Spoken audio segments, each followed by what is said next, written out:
Praise Lord, जय मसीह की। मेरे प्रिय भाई बहनों, आपका बहुत बहुत स्वागत है मेरे चैनल में। Jesus is my saviour Aarti channel. परमेश्वर आपको बहुत बहुत आशीषित करे। आज के दिन के लिए आइए मेरे प्रियो, हम परमेश्वर का धन्यवाद देते हैं, परमेश्वर के चरणों में आते हैं, उसकी बड़ाई करते हैं मेरे प्रियो, क्योंकि परमेश्वर ने हमें इसलिए बनाया है कि हम उसकी बड़ाई करें, उसकी महिमा करें, उसकी स्तुति करें और हर वक्त उसके आराधना में रहे मेरे प्रियो। आप लोग कहेंगे कि हम अगर हर वक्त परमेश्वर की आराधना करेंगे, स्तुति करेंगे, तो फिर हमारे जो दूसरी जिम्मेदारियां हैं, हमारे घर के काम हैं, हमारे ऑफिस के बाहर के काम है, वो कौन करेगा। तो मेरे प्रियो,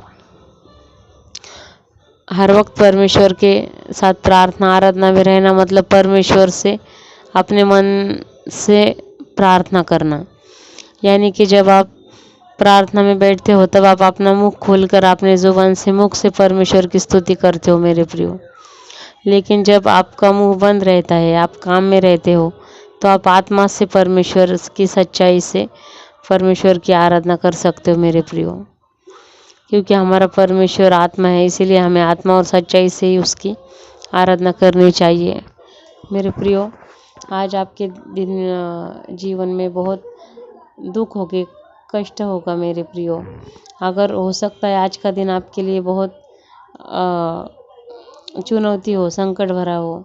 आप सोचते होंगे कि काश आज का दिन मैं देख ही ना पाता, इतना भी बुरा आपका दिन हो सकता है मेरे प्रियो। लेकिन आप मेरा यकीन कीजिए कि परमेश्वर हमारा बहुत भला है और उसकी करुणा हमेशा हमें घेरे रहती है मेरे प्रियो। हमारा परमेश्वर हमारे आज के दुख को आनंद में बदलने की ताकत रखता है मेरे प्रियो। अगर हम सुबह दुख के साथ उठते हैं तो परमेश्वर हमें हर्ष के साथ सुलाएगा मेरे प्रियो। क्योंकि जब हम आंसुओं के साथ बीज बोते हैं तो हम उसकी आनंद के साथ उस बीज को काटते हैं, उस फसल को मेरे प्रियो। उस फसल को हम आनंद के साथ काटते हैं मेरे प्रियो। तो ये परमेश्वर ने दिया हुआ वचन है मेरे प्रियो। भजन संहिता में परमेश्वर ने कहा है कि आज का वो दिन है जो परमेश्वर ने बनाया है और उसमें हम आनंद करें। यस मेरे प्रियो, हमें कोई भी दिन शुभ या अपशकुन नहीं मानना चाहिए मेरे प्रियो। हर दिन अच्छा है, क्योंकि हर दिन परमेश्वर ने बनाया है। अच्छा और बुरा दिन नहीं होता मेरे प्रियो। अच्छे और बुरे हमारे सोच और हमारे कर्म होते हैं, जो हमें तकलीफ मतलब हमें जो उस कर्म के बाद हमें जो फल मिलता है, उसके द्वारा हमारे जीवन में सुख या दुख आते और हमारे कर्मों पर हमारा जीवन निर्भर है मेरे प्रियो। तो पहले हम अच्छे कर्म करें, फिर हम अच्छे फल की अपेक्षा करें। और मेरे प्रियो, हम ज़्यादा सोचते हैं ना, उससे भी हमारे जीवन में बहुत सारे दुख तकलीफ़ें आती हैं। इसलिए हमें अच्छा ही सोचना चाहिए, क्योंकि जितना हम पॉजिटिव सोचेंगे, जितना पॉजिटिव रहेंगे, जितना पॉजिटिव लोगों के साथ रहेंगे, उतना हम पॉजिटिव रह सकते मेरे प्रियो। और जितना हम बुरा सोचेंगे, नेगेटिव सोचेंगे, जितना नकारात्मक हम सोचेंगे, जितने नकारात्मक लोगों के साथ रहेंगे मेरे प्रियो हम, उतना ही हमारी सोच भी नकारात्मक हो जाएगी और फिर कुछ फ़ायदा नहीं होगा मेरे प्रियो हमारे जीवन का। क्योंकि हमारे जीवन से उस वक्त आनंद चला जाता है मेरे प्रियो। परमेश्वर ने हमारे लिए हमेशा अच्छी योजना बनाई होती है, लेकिन हम उस योजना की तरफ कार्य नहीं करते मेरे प्रियो। हमें रोज़ और रोज़ प्रार्थना में बढ़ना चाहिए, परमेश्वर से प्रार्थना करनी चाहिए कि प्रभु मेरे जीवन में मेरी नहीं किंतु आपकी इच्छा पूरी हो। ऐसा करके प्रार्थना करेंगे मेरे प्रियो, तो परमेश्वर आपके जीवन में अच्छी अच्छी योजनाएं लाता है। और जो भी परमेश्वर ने आपके जीवन में योजना रखी है मेरे प्रियो, उसका आपको स्वागत करना चाहिए। चाहे आपको वो काम करने में अच्छा ना लगे, तो भी आपको परमेश्वर के लिए वो करना चाहिए मेरे प्रियो, ताकि परमेश्वर उसमें से आपके लिए कुछ अच्छा फल लाए। लेकिन मेरे प्रियो, आज के ज़माने में हमें खुद की करनी होती है, खुद का ही सब करना होता है। इसीलिए हम लोग मुसीबत में पड़ते हैं मेरे प्रियो, और हमारे ऊपर संकट आते हैं, बीमारी आती है। जबकि हमें पता होता है कि अच्छा खाने से, अच्छा व्यायाम करने से, एक्सरसाइज करने से और अच्छी लाइफस्टाइल जीने से हम लोग बीमार नहीं पड़ेंगे। लेकिन हम लोग गलत चीज़ें खाते हैं जो नहीं खानी चाहिए।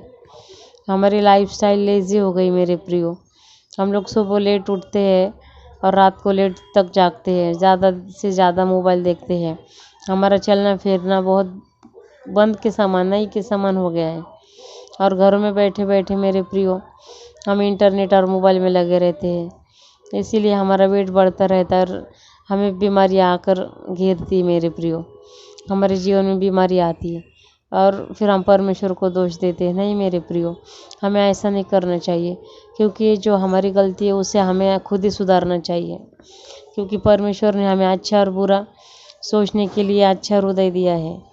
लेकिन मेरे प्रियो, अगर आप अपना सोचते नहीं हो अपने हृदय से, तो फिर इसमें परमेश्वर की गलती नहीं मेरे प्रियो। परमेश्वर ने हमें अच्छे और बुरे का दोनों का ज्ञान दिया, लेकिन हमें बुरा करना चाहिए अच्छा, ये हमारे ऊपर डिपेंड है। हमारा स्वभाव दर्शाता है मेरे प्रियो हमारे कर्म को। इसलिए आपको हमेशा परमेश्वर से प्रार्थना करनी चाहिए। और मेरे प्रियो, आप जीवन में जो भी योजना बनाने की सोच रहे हैं, आपके जीवन में जो भी आपकी इच्छा है आपके मन में, तो आप पहले परमेश्वर से प्रार्थना कीजिए उस इच्छा के लिए मेरे प्रियो। पहले परमेश्वर को आप पूछिए कि हे प्रभु, ये तो मेरी मर्ज़ी है, लेकिन क्या ये आपकी भी ये मर्ज़ी है? अगर हाँ, आपकी भी इसमें मर्ज़ी शामिल हो परमेश्वर, तो ही आप मेरे लिए कीजिए मेरे प्रभु, वरना मत कीजिए। क्योंकि मेरे परमेश्वर, आपकी मर्ज़ी मेरे लिए ज़्यादा मायने रखती है। ऐसा कहकर अगर आप प्रार्थना करेंगे ना मेरे प्रियो, तो आपके जीवन में जो सारी योजनाएं वो भलाई के लिए होगी, आपके हानि के लिए नहीं होगी। क्योंकि मनुष्य की योजनाएं परमेश्वर की योजनाओं से बहुत छोटी और बहुत पास की होती मेरे प्रियो। परमेश्वर की योजनाएं बहुत बड़ी और अनंत काल की होती है, जो परमेश्वर देख सकता है। लेकिन हम लोग को आज का और अभी का ही हम लोग सोच सकते हैं मेरे प्रियो, क्योंकि आगे कल क्या होने वाला है इसका हमें कुछ भी खबर नहीं रहती है। लेकिन हमारा परमेश्वर है दयालु, इसीलिए हमारे सारे अपराध वो ढाँप लेता है मेरे प्रियो। वो हमें हमारे पाप के लिए क्षमा भी करता है और वापस से हमें अपना लेता है मेरे प्रियो। इसीलिए परमेश्वर भजन संहिता में कहता है कि अपने मार्गों की चिंता परमेश्वर यहोवा पर रख छोड़, क्योंकि वही तुम्हारे लिए मार्ग निकालेगा। यस, क्योंकि उसको तुम्हारी चिंता है मेरे प्रियो। आप हमें अपने जीवन की सारी दुख, बीमारियाँ, गरीबी, श्राप, करनी, जादू टोना, सभी बुरे काम, व्यभिचार, व्यसन को मेरे प्रियो, अशांति को, झगड़ों को, दुश्मनों को परमेश्वर के चरणों में रख देना चाहिए। क्योंकि परमेश्वर हमारे लिए मार्ग निकालेगा और परमेश्वर को हमारी चिंता है मेरे प्रियो। इसीलिए हम वचनों द्वारा वचन को बोल बोल कर प्रार्थना करें और उसके जैसा हम वचन के सिर्फ बोलने वाले नहीं, लेकिन वचन के हिसाब से चलने वाले भी बने मेरे प्रियो।